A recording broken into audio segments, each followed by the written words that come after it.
We heard this just a loud bang, a loud crack, and several seconds later you heard something hitting the roof. What Rick Bellini heard were shards of metal striking the roof of the plumbing and heating company where he works. Where did the debris come from? Investigators suspect the metal fell from a jet that had just taken off from LaGuardia Airport. American Airlines Flight 309 was forced to make an emergency landing after losing one of its engines. The metal was littered over 3 businesses, and it caused damage to several cars in College Point. I'm lucky it didn't hit me in the head. It would have killed me. Thank God I went through a window and nobody was in the car. We raced outside to make sure that we had no injuries and all of our employees were okay.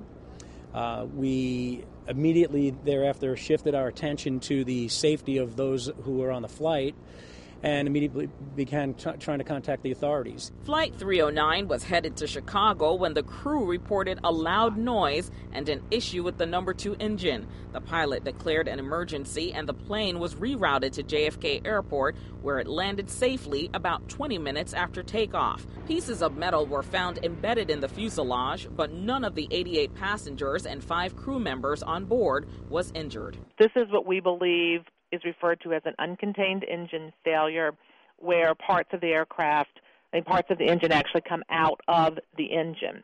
After collecting as many parts as they could, the FAA will try to piece together what happened. They will take the pieces of metal, they will examine them to determine if they came from this engine.